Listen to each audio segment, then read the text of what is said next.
Iwan mo muna kami.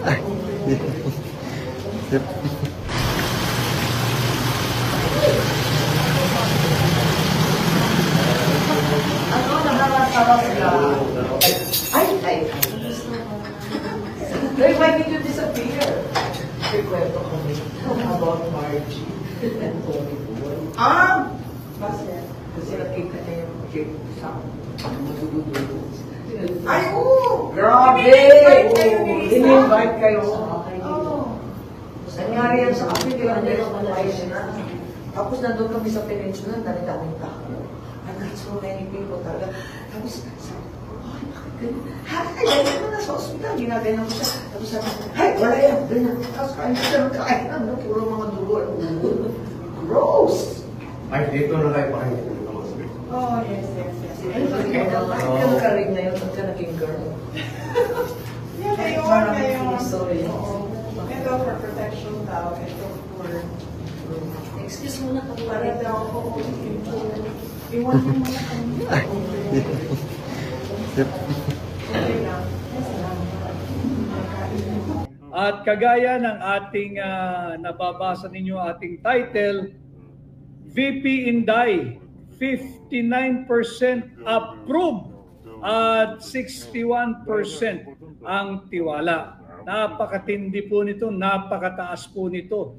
Ito ay sa kabila ng napakasidhing paninirang inaabot ni Vice President Inday Sara Duterte at ng kanyang buong mag-anak.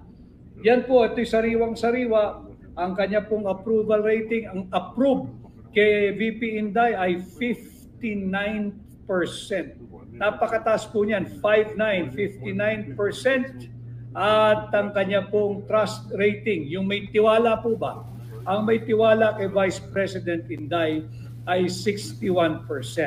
Mahalaga na bago po tayong lahat ay magpahinga for the Holy Week break, ngayon po ay ang huling araw ng aming pangangampanya at magre-resume na lang po uli ito sa darating na Sabado. Kaya bago po tayo tumuloy sa napakarami nating topic ngayong hapon, balik po tayo sa ating talakayan. Mamaya ho ay magpapasampa po tayo sapagkat pasensya na po kayo dahil we are on the last stretch of the campaign.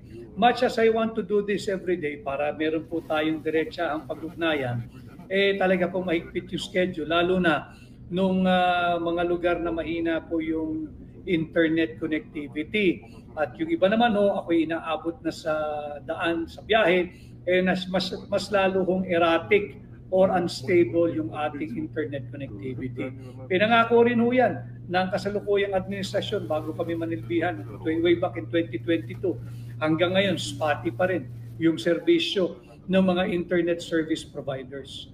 Shout out po sa veteranong newsman at National Press Club lifetime member Rolly Carandang. Si Rolly Carandang nasa Batangas ngayon. Siya po ay isang veteranong mamamahayag at lifetime member habang buhay na miyembro at kasapi ng National Press Club. Mahaba pa yan na Rolly dahil batang-bata pa si Rolly. 21 anyos lang yata ito si Rolly. So lifetime yung kanyang membership dito sa National Press Club. At wag ho kayong magsasawa na makikita si paring Rolly Carandang dyan. At yun nga ho, yung ating titulo, VP Inday, 59% ang kanyang approval rating at 61% ang kanyang trust rating. Napakataas po nito. 59, ulitin ko 59% ang approve, 61% ang tiwala kay VP Inday Sara Duterte. Bakit po mahalagang talakayin ito? Sapagkat alam naman ho nating lahat, may nakabinbin na isang huwad na impeachment complaint laban kay VP Inday dyan po sa Senado. At ito ba? Ganitong uri ba ng numero ang ka-impeach na Vice Presidente? 59% ang aprobado, 61% ang tiwala. Kaya makikita natin, ito'y politika lamang. Ito yung lagi kong sinasabi. Nanawagan ako sa mga ako nagpupunta. Yung mga pumirma dito sa huwad na impeachment complaint laban kay Vice President Inday Sara Duterte, sisantihin nyo na po. Huwag nyo nang pabalakin sa pwesto. At ang prueba, ito ho 59% ang approval rating nung taong gusto nilang alisin sa pwesto. 61% po yung trust rating nung taong gusto nilang alisin sa pwesto. Malinaw po ito Boses po ito ng sambayan ng Pilipino. 50 i-impeach mo. Samantalang, nandyan naman po yan. Huwag na lang natin silang banggitin dito at magkakaroon pa ng espasyo. Tingnan ho ninyo yung mga nasa likod na nagpapa-impeach kay Vice President Inday Sara Duterte. Higit na mababa yung kanilang approval and trust rating. Samantalang itong tao na 59% ang approval rating at 61% ang trust rating, ito yung kanilang patuloy na tina-target. Ito pong numero ni Vice President Inday Sara Duterte, napakataas po nito sa kabila ng patuloy na political persecution na kanyang inaabot. Napakataas po nito sa kabila ng patuloy na panggigiba at paninira sa kanyang pamilya, sa kanyang pagkatao at kung ano pa ang ibinibintang. Kaya mahalaga yung akin ding paulit-ulit na panawagan sa inyo pong lahat. Let us protect, uphold, and defend our Constitution. And when we protect, uphold, and defend our Constitution, ganun din po ang tanggapan ng pangalawang Pangulo. Sapagkat ito po ngayon ang tinatarget ng iilang elitistang kongresista. Ito po yung tinatarget ng iilang burgis na kongresista. Tatandaan po natin, 32 milyon, 32 million Filipinos voted for Vice President Inday Sara Duterte. Tapos iilan lamang ang nais kunin sa kanya ang posisyon ng pangalawang Pangulo, mga elitistang kongresista. Ngayon, nagsalita na po yung mamamayang Pilipino, 59% approve, 61% tiwala, panatag sa liderato ni Vice President Inday Sara Duterte. Kaya mag-isip-isip po tayo, ngayon po yung last day ng trabaho, bukas po ay panahon na tayo po ay mag-isip, magpahinga, magnilay-nilay, at let's work on our spirituality, our spiritual bank, and let's contemplate and ponder on what lies ahead. At haharapin po natin itong malaking desisyon pagkatapos po ng Holy Week, ilang araw na lamang ay tayo po'y mabilis na paspas na po yung araw. Papalapit na po tayo sa May 12, 2025 election.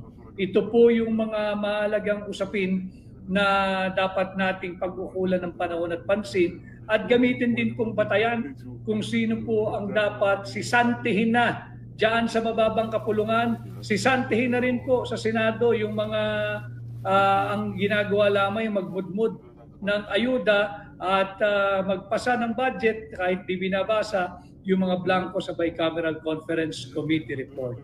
Kay Marben Malapitan Gegonia, good afternoon Sir Vic, watching from Valladolid, Negros Occidental, Philippines. Maraming salamat sa iyo, Marben Malapitan Gegonia ng Valladolid, Negros Occidental, Philippines. Mabuhay ka. Ganon din kay Vedamin, ipanalo natin lahat ng PDP Laban candidates. Maraming salamat. Kay Okan Umaluhokan, tama po, attorney, maraming salamat. Kay Leonard Oliveros, Duterte, solid lang po. Duterte lang po, Leonard Oliveros, Duterte, solid. Salamat.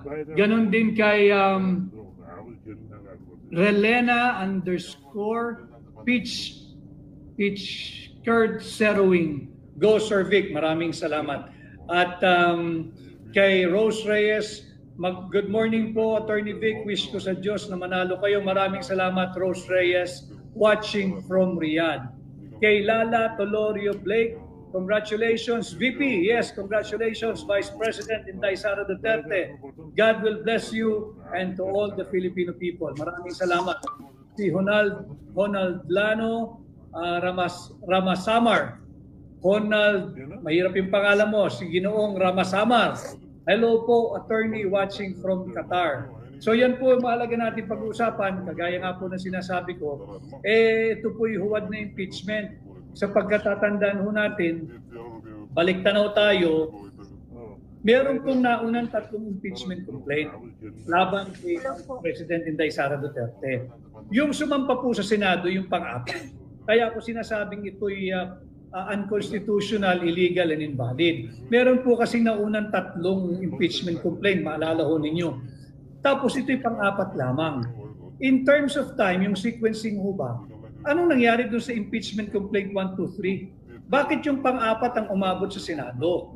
Kaya dapat pagdating sa Senado, yung ating mga senador, wag na yung dapat ito ibinasura agad eh. Hindi nabigyan ng pansin at hindi bigyan daan. Sapagkat nahanapin mo lang naman eh. Merong naunang 3 impeachment complaint bago dito sa number 4 impeachment complaint.